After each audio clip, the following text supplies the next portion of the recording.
إن الحمد لله نحمده ونستعينه ونستغفره ونؤمن به ونتوكل عليه ونعوذ بالله من شرور أنفسنا ومن سيئات أعمالنا من يهده الله فلا مضل له ومن يضلله فلا هادي له ونشهد أن لا إله إلا الله وحده لا شريك له ونشهد أن سيدنا وسندنا ومولانا محمدا أما بعد فقد قال الله تبارك وتعالى في القرآن المجيد والفرقان الحميد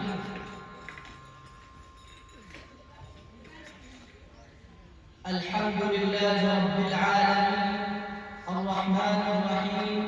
مالك يوم الدين إياك نعبد وإياك نستعين اهدنا الصراط المستقيم صراط الذين أنعمت عليهم غير المغضوب عليهم ولا الضالين صدق الله العظيم. معزز حاضرین مجلس، دور دراز سے تشریف لائے ہوئے مہمانان اعظام، علماء اعظام، اللہ تبارک و تعالیٰ کا لاکھ لاکھ شکر اور اس کا احسان ہے کہ اللہ تبارک و تعالیٰ نے ہم سبوں کو جمع فرمایا ہے. یہ ہم سب کے لیے بڑی خوشی و مسرت کا موقع ہے اور یہ ہمارے لیے نیک بختی کی بات ہے کہ آج ہم سب ایک دینی اور قرآنی اور نورانی محفل میں جمع ہوئے ہیں. میں آپ حضرات سے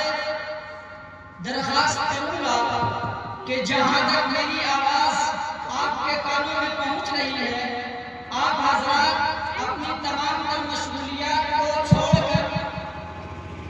مدرسہ اسلامیہ دارالعلوم کے وسیع و عریض صحن میں تعلیمی بیداری کانفرنس کا انعقاد کیا گیا ہے. آپ حضرات جلسہ گاہ میں تشریف لے آئے ہیں. انشاءاللہ اس کا بہت فائدہ آپ کو ہوگا. آج کی یہ تقریب در حقیقت حفاظ قرآن کے اعزاز میں منعقد کی گئی ہے. آپ کو معلوم ہونا چاہیے کہ اس روئے زمین پر اگر کوئی شخص یا اگر کوئی کتاب لائق تکریم لائق تعظیم ہے تو وہ قرآن کریم ہے. اللہ تبارک و تعالیٰ نے اس قرآن کریم کی برکت سے آج ان حفاظ قرآن، وہ حفاظ جنہوں نے اپنے، وہ طلبہ جنہوں نے اپنے سینے میں قرآن کریم کو محفوظ کیا ہے، آج انہی کے اعزاز میں یہ مجلس منعقد کی گئی ہے. آپ حضرات ان کی حوصلہ افزائی کے لیے جہاں کہیں بھی ہوں آپ اس جلسہ گاہ میں تشریف لے آئے. حضرات گرامی، اس حسین اور منمسرت موقع پر جلسے کی نظامت کی ذمہ داری میرے محسن و کرم فرما جناب حضرت حافظ عبدالسلام صاحب مقدس اللہ علی نے میرے کاندھے پر سونپی ہے. میں حضرت کا بے حد شکر گزار ہوں اور اسی کے ساتھ ادارہ کے تمام ذمہ داران اور تمام اساتذہ کا بھی شکر گزار ہوں. شکر گزاری ضروری ہے. جناب نبی کریم صلی اللہ علیہ وسلم نے ارشاد فرمایا ہے، من لم یشکر الناس لم یشکر اللہ. جو لوگوں کا شکر ادا نہیں کرتا وہ حقیقت میں اللہ تبارک و تعالیٰ کا بھی شکر ادا نہیں کرتا. حضرات گرامی، آپ کو معلوم ہونا چاہیے کہ شکر بہت بڑی نعمت ہے. اللہ تبارک و تعالیٰ نے ایک موقع سے فرمایا ہے، لَإِن شَكَرْتُمْ لَأَزِيدَنَّكُمْ وَلَئِن كَفَرْتُمْ إِنَّ عَذَابِي لَشَدِيدٌ. کہ اگر تم شکر ادا کرو گے تو میں مزید ادا فرماؤں گا اور اگر ناشکری کرو گے تو میری پکڑ بہت سخت ہے. اللہ تبارک و تعالیٰ نے اس آیت کریمہ بقائے نعمت کا وظیفہ بیان فرما دیا ہے کہ اگر آپ اپنے پاس نعمتوں کو باقی رکھنا چاہتے ہیں، نعمتوں کو محفوظ رکھنا چاہتے ہیں، تو آپ کے لیے ضروری اور لازم ہے کہ آپ اس نعمت کا شکر ادا کریں۔ حضرات گرامی، یہ مدرسہ اسلامیہ بحر العلوم بلیا میں واقع ہے۔ یہ بلیا والوں کے لیے بڑی خوش نصیبی اور سعادت مندی کی بات ہے کہ آپ کے گاؤں میں، آپ کی بستی میں ایک ایسا ادارہ قائم ہے جس کی نسبت جناب محمد رسول اللہ صلی اللہ علیہ وسلم کے مدرسے کی طرف ہے، جس کی نسبت جناب محمد رسول اللہ صلی اللہ علیہ وسلم کے قائم کردہ ادارے سے ہے۔ اس کا سلسلہ مدرسہ صفہ سے جا کر جڑ جاتا ہے۔ آپ کو معلوم ہونا چاہیے کہ جن کو قرآن سیکھنا ہے، جن کو رسول اللہ صلی اللہ علیہ وسلم کا فرمان سیکھنا ہے، جن کو دین کی باتیں سیکھنی ہیں، جن کو نبی کا فرمان سیکھنا ہے، ان کے لیے ضروری اور لازم ہے کہ وہ اپنا رخ دینی اداروں کی طرف کریں۔ اگر وہ دینی اداروں کی طرف اپنا رخ کریں گے تو ان کا دین بھی بچے گا، ان کا ایمان بھی بچے گا، اور ان کی بچیوں کے اندر بھی ایمان کی وہ غیرت، ایمان کی وہ حمیت آئے گی کہ وہ اپنے آپ کو محفوظ کر سکے گی۔ اگر آج ہمارے سینوں سے ایمان کی عظمت نکل گئی، قرآن کی عظمت نکل گئی، تو یقین جانیے کہ اس روئے زمین پر ہم سے بدتر کوئی انسان نہیں ہو سکتا ہے۔ اگر ہمارے سینوں میں قرآن کی عظمت ہے، قرآن سے محبت ہے، رسول اللہ صلی اللہ علیہ وسلم کے فرمان کی عقیدت دلوں میں سجی اور بسی ہوئی ہے، تو یقین جانیے کہ اس روئے زمین پر ہم سے بہتر کوئی انسان نہیں ہے۔ اس جلسے کی نسبت جناب محمد رسول اللہ صلی اللہ علیہ وسلم کے قائم کردہ ادارے سے رسول اللہ صلی اللہ علیہ وسلم سب سے پہلے معتمد ہیں اس روئے زمین پر، اور جنہوں نے مدرسہ کو قائم کیا اس مدرسے کا نام ہے صفہ، اور اس مدرسہ میں پڑھنے والے طالب علم کو کہا جاتا ہے صفہ کے طلبہ۔ یہ وہ طالب علم تھے جن کے سینوں سے ہم تک دین پہنچا ہے، ہم تک ایمان پہنچا ہے۔ رسول اللہ صلی اللہ علیہ وسلم نے جو ایک تعلیمی سلسلے کو چھوڑا تھا، حضرات صحابہ نے اس کو آگے پہنچایا، اور وہ سلسلہ آگے پہنچتا پہنچتا ہم تک آیا ہے۔ اب ہماری ذمہ داری ہے کہ ہم اس دین کی، اپنے ایمان کی حفاظت کریں، اور ایمان کی حفاظت کے لیے ضروری ہے کہ ہم اپنا رخ دینی اداروں کی طرف کریں۔ رسول اللہ صلی اللہ علیہ وسلم کی دلی خواہش کا، دلی جذبے کا ایک نقشہ قرآن کریم کے اندر کھینچا گیا ہے کہ جناب نبی کریم صلی اللہ علیہ وسلم پر جب قرآن کریم کا نزول ہوتا تھا، حضرت جبریل امین تشریف فرما ہوتے تھے، آپ قرآن کی تلاوت کر رہے ہوتے تھے، اور نبی پاک علیہ السلام کا حال یہ تھا کہ ادھر حضرت جبریل امین کی تلاوت ختم ہوتی اور جناب نبی کریم صلی اللہ علیہ وسلم اس کو دہرانا شروع کر دیتے تھے کہ کہیں ایسا نہ ہو کہ حضرت جبریل امین کی تلاوت ختم ہو جائے اور یہ یہاں سے چلے جائیں اور ہمیں یاد نہ رہ سکے۔ رسول اللہ صلی اللہ علیہ وسلم کے سینوں میں یہ جذبہ تھا کہ یہ قرآن اپنے سینوں میں محفوظ کر لوں، اسی لیے آپ بار بار اس کو دہراتے تھے۔ قرآن کریم میں اللہ تبارک و تعالیٰ نے ارشاد فرمایا لا تحرک، آپ علیہ السلام سے فرمایا کہ آپ اپنی زبان کو حرکت نہ دیجیے۔ اللہ تبارک و تعالیٰ اس بات کی ضمانت دیتا ہے کہ وہ قرآن کو بھی محفوظ کرے گا، اور قرآن کو محفوظ کرنے کے طریقے اور ذرائع کیا ہوں گے وہ اللہ تبارک و تعالیٰ اس آیت کریمہ سے یہ بات معلوم ہوئی کہ جناب نبی کریم صلی اللہ علیہ وسلم کے دلوں کے اندر جو خواہش تھی، دلوں کے اندر جو جذبہ تھا، وہ جذبہ یہ تھا کہ امت تک، آنے والی نسلوں تک قرآن کی تعلیمات کیسے پہنچائے، قرآن کا پیغام آنے والی نسلوں تک کیسے پہنچائے، اس کی فکر تھی۔ اسی فکر میں رسول اللہ صلی اللہ علیہ وسلم ہمارا فکر مند رہا کرتے تھے۔ اللہ تبارک و تعالیٰ کی ذمہ داری یہ معلوم ہوئی اس آیت کریمہ سے۔ اللہ تبارک و تعالیٰ نے جناب نبی کریم صلی اللہ علیہ وسلم سے فرما دیا کہ یہ آپ کے بس کی بات نہیں ہے کہ قرآن کو اپنے سینوں میں محفوظ کر لیجئے، بلکہ اس کی ذمہ داری تو میری ہے، میں آپ کے سینوں میں محفوظ کر دوں گا اور اس قرآن کریم کے پیغام کو پوری امت تک کے لیے عام کر دوں گا، یہ میری ذمہ داری ہے۔ حضرات گرامی غور سے سنیے گا، میں کیا کہنے جا رہا ہوں کہ نبی کریم صلی اللہ علیہ وسلم کی خواہش اور اللہ تبارک و تعالیٰ کی ذمہ داری کو ہمارے دین کے مخلصین اور ہمارے وہ لوگ جن کے اندر دین کی فکر تھی، دین کی سوچ تھی، اس فکر کو لے کر آگے بڑھے اور انہوں نے جناب نبی کریم صلی اللہ علیہ وسلم کی خواہش کو سامنے رکھا،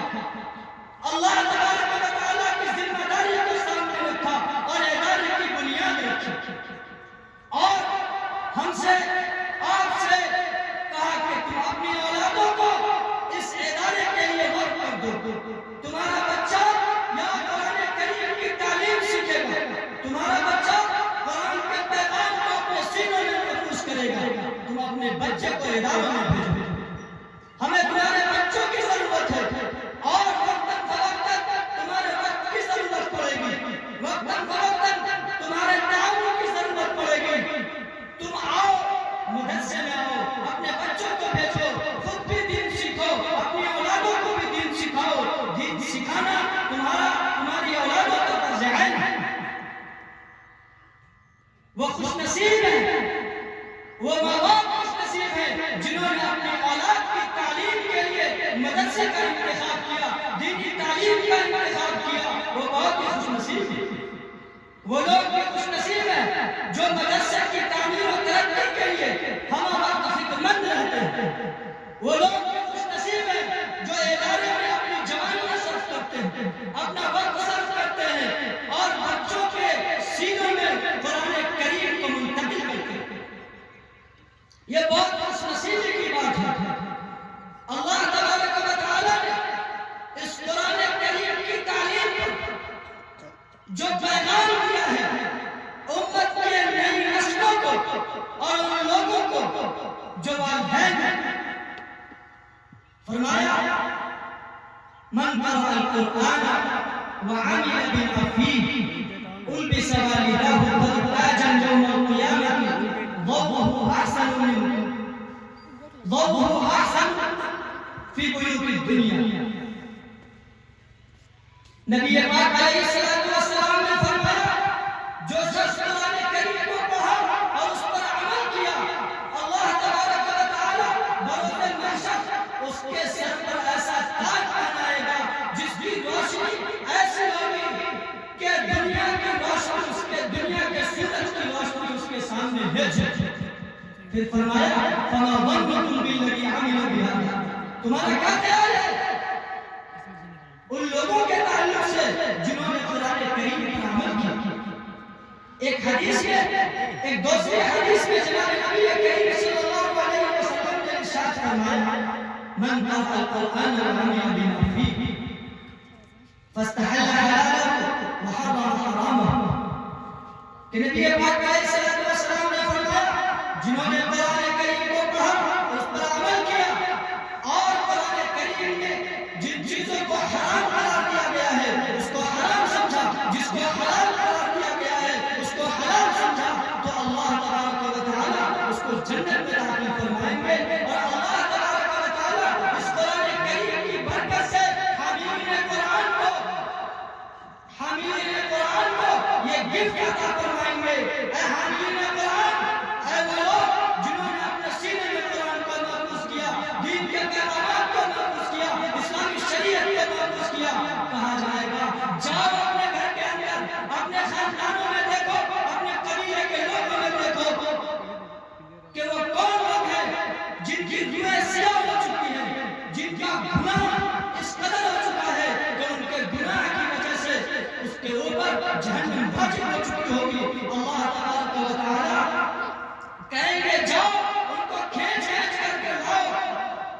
سفارش کریں.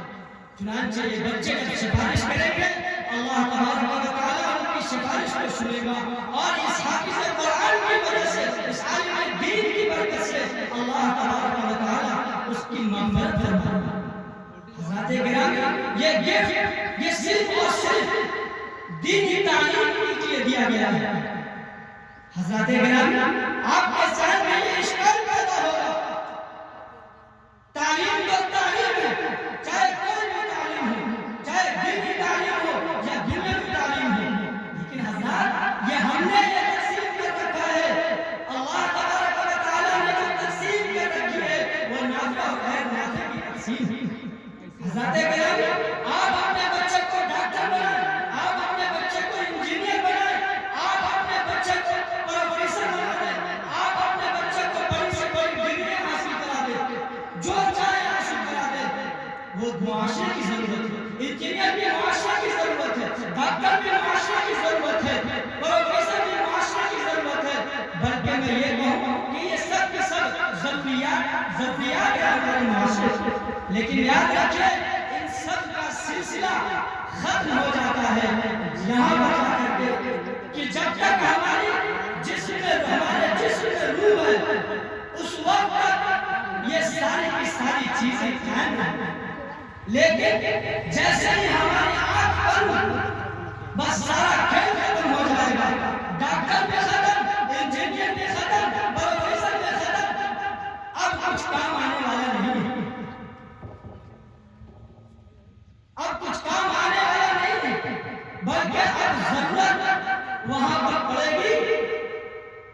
کہ وہ دین کی، وہ علم کی جو آخرت میں بھی کام آنے والی ہے. حضرات گرامی، علم دین دنیا میں بھی کام آئے گا، آخرت میں بھی کام آئے گا. اور علم دنیا یہ صرف دنیا کی حد تک محدود ہے، اور اللہ تبارک و تعالیٰ نے یہ جو گفٹ دیا ہے، یہ جو انعام دیا ہے، یہ صرف دینی تعلیمات کی بنیاد پر دیا ہے، دوسری تعلیمات کے لیے نہیں دیا. اس لیے ضروری ہے کہ ہم اپنے بچوں کو دینی تعلیمات سے آراستہ کریں. دینی تعلیمات ہمارے بچوں میں ہو، ہماری بچیوں میں ہو.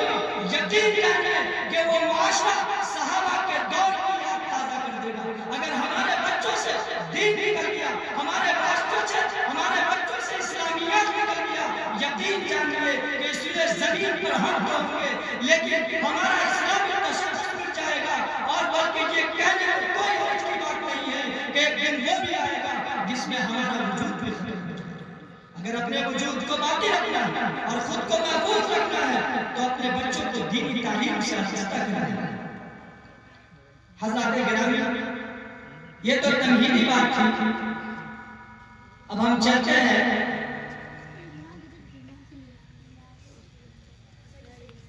دینی مجلس کا آغاز ہمیشہ اللہ تبارک و تعالیٰ سے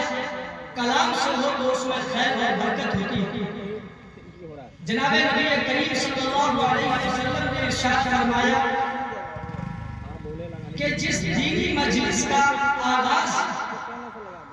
اللہ کے پیغام سے نہ ہو، اللہ کے قرآن سے نہ ہو، اس میں خیر اور برکت نہیں ہو سکتی.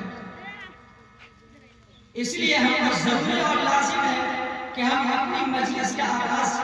قرآن کریم کی تلاوت سے کریں. میں قرآن کریم کی تلاوت کے لیے عزیزم خورشید سلمہ کو دعوت سخن دیتا ہوں کہ وہ قرآن کریم کی تلاوت سے جلسے کا آغاز کریں. محمد خورشید سلمہ